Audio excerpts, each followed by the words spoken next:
Good morning, all of you. I am here to talk about the poem Refugee Blues written by W.H. Auden.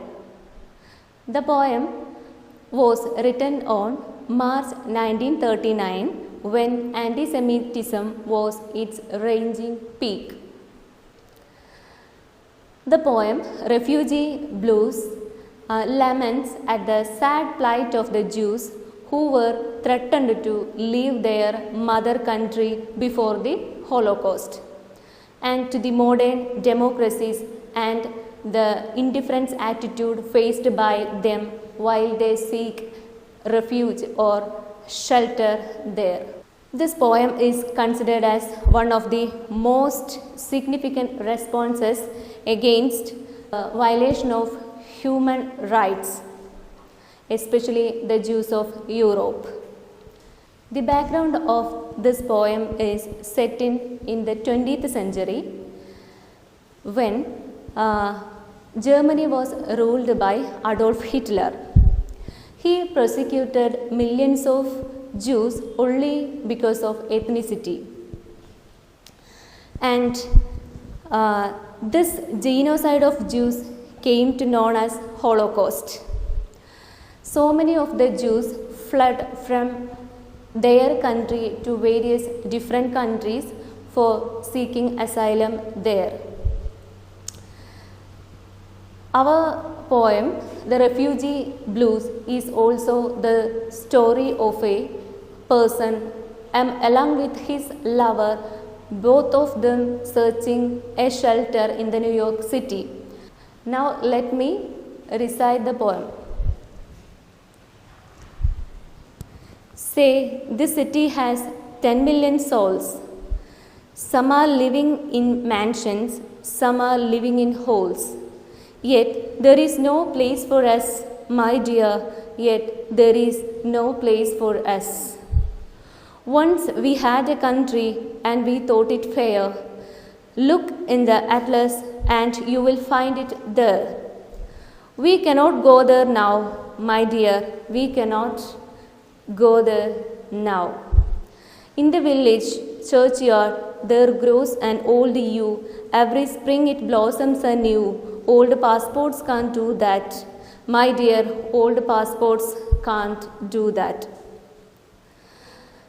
The consul banged at the table and said, "You have got no passport. You are officially dead.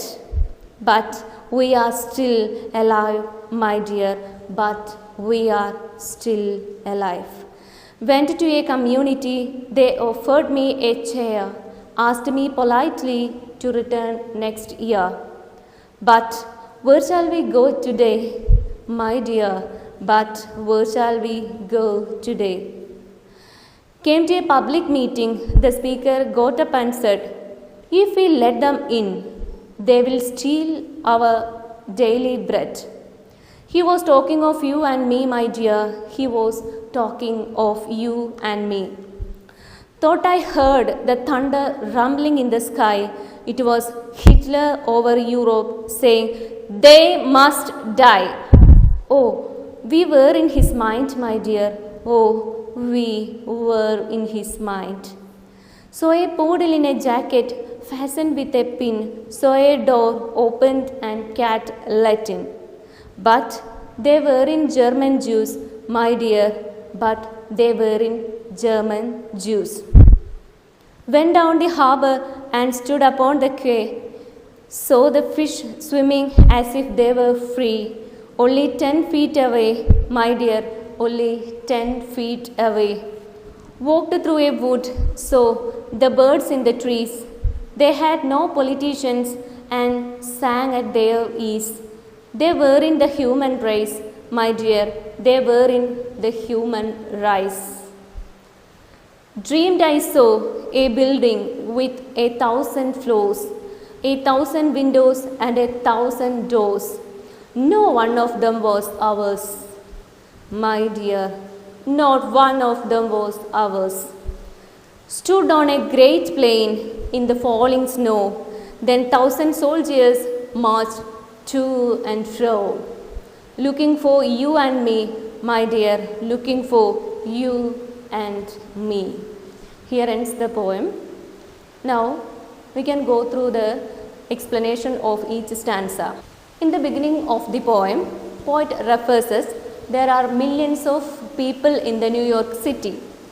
The rich live in big mansions and the poor who live in only holes or small huts. The poet, along with his lover, they are being refugee. They don't have even a single place to rest. In many part of the poem, we can closely examine that the poet or the speaker is neglected wherever he goes. When he approached the consul to make his passport ready, the consul is an officer who is in charge of issuing immigrants. He says that he is officially dead because they are not having any proof or document to state otherwise. Even in the public meetings, the citizens of the New York were trained that they will never consider refugees, because if they are considering refugees, they will steal their daily bread and use all the natural resources, and finally they will destroy their own country. So these type of neglections they faced from all part of the city. Next, with very painfully the speaker watches small poodle dogs. Even the small poodle dogs are cared and protected with life jackets, and cats are allowed freely to walk here and there inside the garden.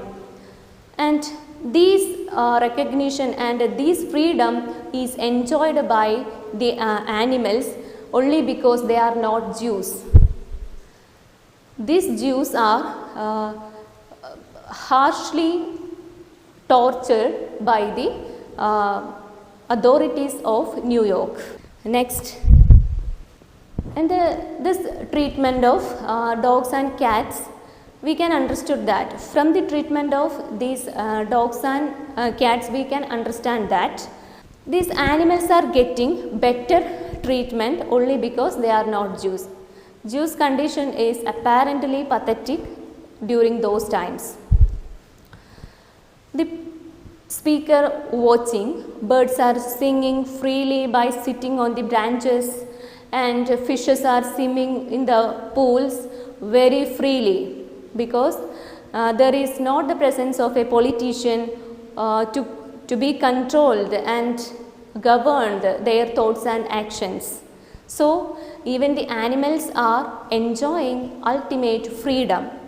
Then now the speaker dreams of 1,000 buildings having 1,000 floors and 1,000 doors and also 1,000 windows. But even a single room belongs to them. Not even a single room belongs to them. The poem ends with a deep fear of Jews. They are very much afraid of the sound of boots of marching soldiers. Their to and fro movement created extreme fright in the mind of the Jews. And both the speaker, as a Jew, aware that he and his lover is continuously haunted by the army of Adolf Hitler. Whenever they caught, they will be mercilessly prosecuted. And it is the ending portion of the poetry. First we see the problems of Jews, how Jews are trained by the New York authorities and citizens, how animals and even birds are enjoying freedom.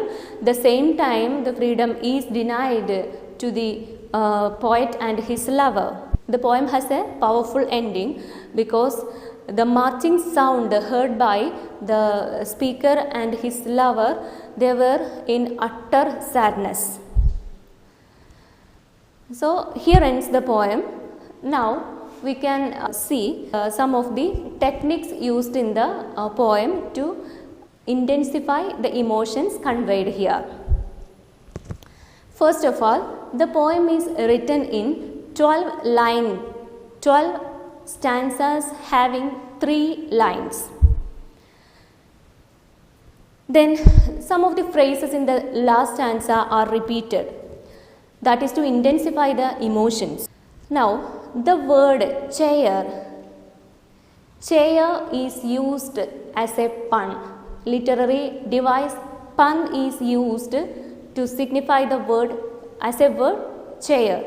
Chair has 2 meanings.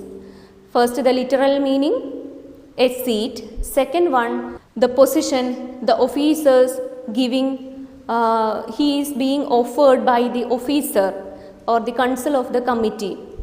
In the poem, the speaker is offered a chair and he wanted to sit there, but he was asked to come back after 1 year. It is the innate indication of the hypocrisy. Now, the use of hyperbole. The use of hyperbole we can see in so many places. We can spot in many of the places of the poem, just like 10 million souls and a building with 1,000 floors, 1,000 windows, 1,000 doors. There also exaggeration we can find. So we can see hyperbole in so many places in the poem. All these pun or hyperbole used to signify or indicate the arrogance faced by the refugees. Another thing, the rhyming words. The rhyming scheme of the poetry is AAB. And after that, the title. What is the title? The title is Refugee Blues, written by Winston Huck Oden.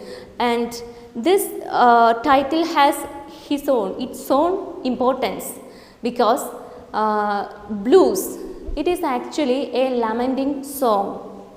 Refugee, we know its meaning. So it is actually a lamenting song for the Jews who were suffered under the administration of Adolf Hitler. Now here ends the chapter. Thank you.